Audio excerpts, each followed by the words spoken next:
Hey folks, today is Friday, March 1st, 2024. As usual, my name is Jake Baldino, here to talk about all the video game news that has been going on this week. It's been an interesting week for the game industry, that's for sure. So let's just jump into the first story about Suicide Squad, Kill the Justice League. Yes, we're still talking about it.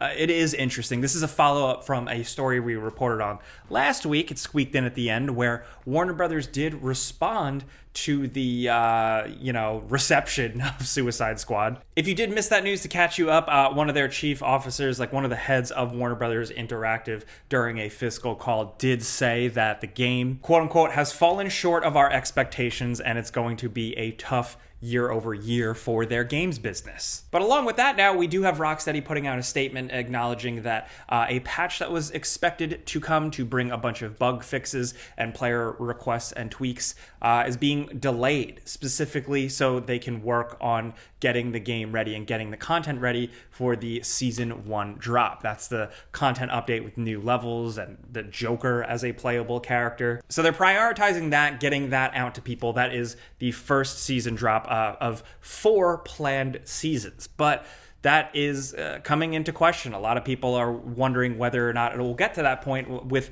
the newest news, the continued news of the reports of player counts dropping. Now, at this point, with Video Games Chronicle reporting that their Steam player count has dropped below Gotham Knights, with, and I quote, the extent that for the past week, the number of concurrent players has never passed 1,000, according to SteamDB. That's pretty brutal. We've also talked before, I think, about the fact that Arkham Knight and Arkham City player counts have been reported as higher at times, meaning people are more interested in the older games than this newer joint. So there's that. So as of right now, the game, Rocksteady, everything is like signed on to do 4 seasons. So I definitely don't know if we're going to see beyond that. But some people are even looking at the tea leaves and saying, are they even going to go that far with season 1, 2, 3, 4? We don't know. There are a lot of leaks out there revealing some interesting things. Some Justice League characters, of course, maybe making a return. But for now, we're just gonna have to wait and see. Are you one of the people still playing Suicide Squad Kill the Justice League? I see you guys out on social media, on the Reddits and stuff like that. There are people out there playing it and having fun. If you're one of those people, let us know what you think about everything going on. Do you think you're going to see the game get to a 4th season? What do you need from it? And if you're just someone who played the game and didn't like it, like myself, we probably know how we feel already. So yeah, along with that, some big news, some unfortunate news in the world of layoffs in the game industry this week. This goes beyond the inside baseball corporate talk here. The first bit of thing is Sony Interactive, an 8% reduction of their workforce, amounting to something like about 900 people now without jobs. From this, we know from Jason Schreier reporting that a Twisted Metal live service game that was in the works has been canceled, and Sony London Studios is officially closed. They're closing their doors. Most recently, they've worked on the SingStar games and some PSVR experiences and stuff like that. But in the annals of video game history, they remain in my head because they were spun off of Team Soho back in the day, the team that created The Getaway, one of my favorite games on PlayStation 2. Then when they formed Sony London, they made Black Monday, the sequel, and then from there, iToy, a bunch of stuff. So unfortunately, they are no more, so we have to thank the people that had worked on those teams throughout the many years for their work. No studio is apparently safe, though, as Naughty Dog apparently had some layoffs, as well as Insomniac, which a lot of people will argue some of Insomniac's games have carried the PlayStation 5 in a lot of ways, and they can't even catch a break. And later in the week, EA has also announced significant reductions and layoffs with 5% of its workforce to the tune of around 670 people, with both Sony and now EA stating, like, we need to fix things to, right the course of financials and blah, blah, blah, whatever. To me, as a layman, a lot of it just comes down to foolish leadership and issues with money and financing and getting funding for these games. But the big bit of headlines that did also come out from the EA layoffs is that Respawn has canceled their first-person shooter Star Wars game, which we literally just talked about reporting a rumor or a leak from it last week from Insider Gaming, and remember me being like, yay, they're making a Mandalorian game. Well, now apparently that is canceled. So if you want to read up on what it may have been, Insider Gaming did put out a report detailing some things. We don't know if that's all true or not. Take that with a grain of salt, but at the very least, we do know that there was a Mandalorian or like bounty hunter game, first-person first-person shooter in the works at Respawn, the people who get Star Wars and also make first-person shooters, and they canceled that. Also based on a Mandalorian, which is a very recognizable Star Wars silhouette right now. It basically prints money for casual fans, definitely. Apparently, EA didn't have confidence in it. They thought it was going to be like a financial risk, which, god damn, man, if again, the people who make good first-person shooter campaigns, the people who have been making some of the better Star Wars games recently, and it's based on The Mandalorian. If you can't make that work, I don't know, man. Things are not looking good. Jumping over here at home real quick to talk about the sponsor of today's video,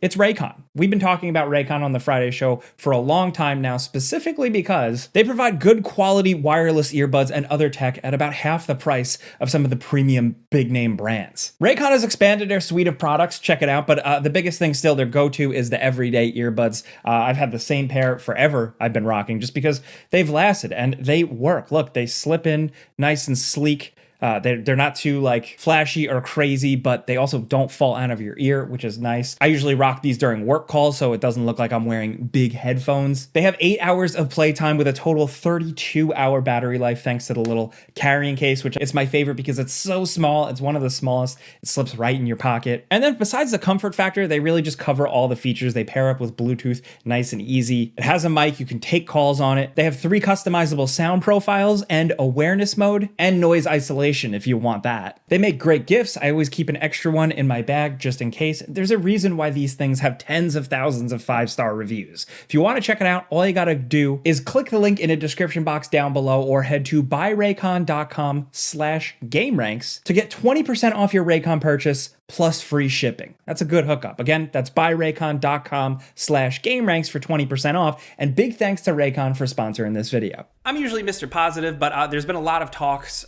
recently on social media about the next video game crash.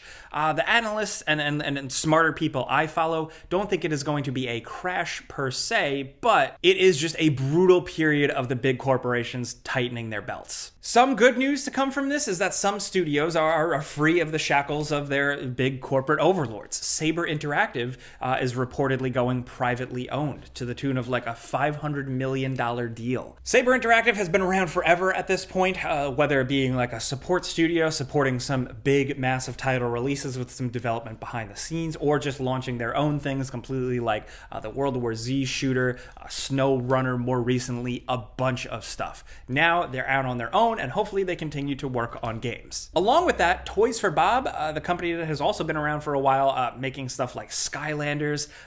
They kind of revitalized Crash Bandicoot more recently. They've done a bunch of stuff. They're apparently going indie as well. So these are 2 companies that were able to break away from that big Embracer Group deal, which has been bungled from the start. So for some entities and some people to make it out of that alive and keep making games, that's a win at least. Now, in terms of releases, things to play this week, 2 things worth highlighting. Expeditions. This is a Mudrunner game. It looks like the Mudrunner SnowRunner formula, but structured around a little bit more adventuring, a little bit more objective oriented, and I really want to find time for this because SnowRunner was awesome. I was about that.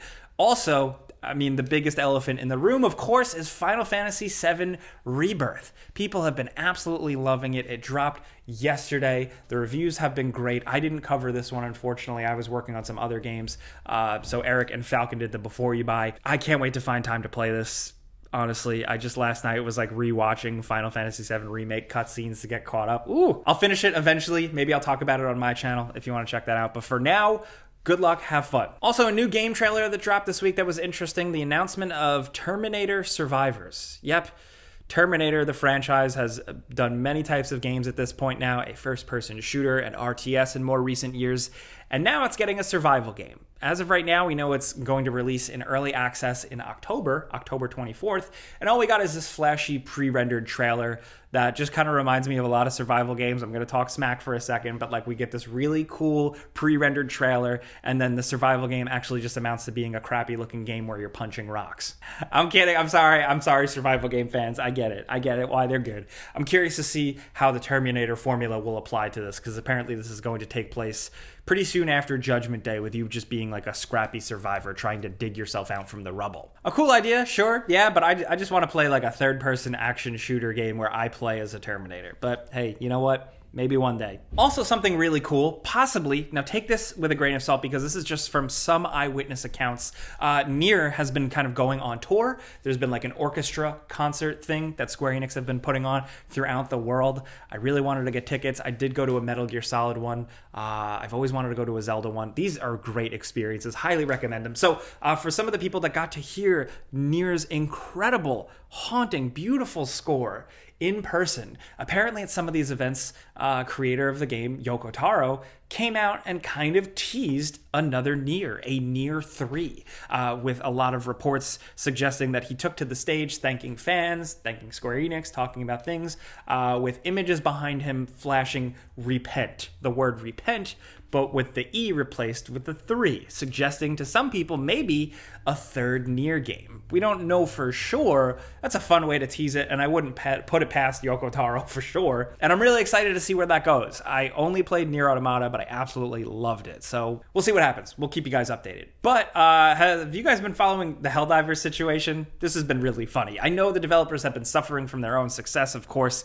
rapidly trying to increase servers to make up for the influx of people jumping into the game at one time. And the thing that has been going down this week that unfortunately I was on the sidelines for. I couldn't play the game too much this week, but like 180,000 players converged on one planet to try to liberate it. People attempt to go on this single planet and free it up in the course of 24 hours, but unfortunately they did not. The game got the best of them, and a lot of people are pointing to developers at Arrowhead with somebody behind the scenes who's specifically able to kind of dungeon master events and matches, essentially. That has been a thing we've talked about. Some developers do it where they can just drop little modifiers, and apparently this guy's still keeping it pretty tough, and the players weren't able to win out. So democracy in the video game world is hanging on by a thread, but hopefully everybody can kill some more bugs and robots and work things out. I highly suggest, obviously, if you haven't checked out Helldivers, but to do that, but also just like jump into the community and the memes and the excitement around it. It'll make you feel excited and fresh about some video games. Had to end that on a somewhat positive note. We got to get back to work here, but that's all the news we wanted to highlight this week. So let me know what you're thinking about everything going on, right? From a possible Nier 3 and your expectations for that, to the massive amount of layoffs that is now getting like really concerning with the video game industry, to Suicide Squad, if you have any opinions, if you're still playing it, and of course, what you're playing this weekend. Definitely let us know in the comments that for sure, because it helps with our research so we can tailor videos to you. But we'll be in the comments as much as possible. But if you want to yell at us directly, you can find me on Twitter and Instagram and YouTube and Threads at Jake Baldino. Check out my channel. I'll link it in the description down below. I'm finally dropping a video about that new PC I got and talking about the specs and also just like my history with PC gaming. It's a fun little trip down memory lane if you want to check that out. But that's really it for me. Thank you guys for watching. Have a great weekend. Be safe. I'm Jake Baldino. Pizza's all me.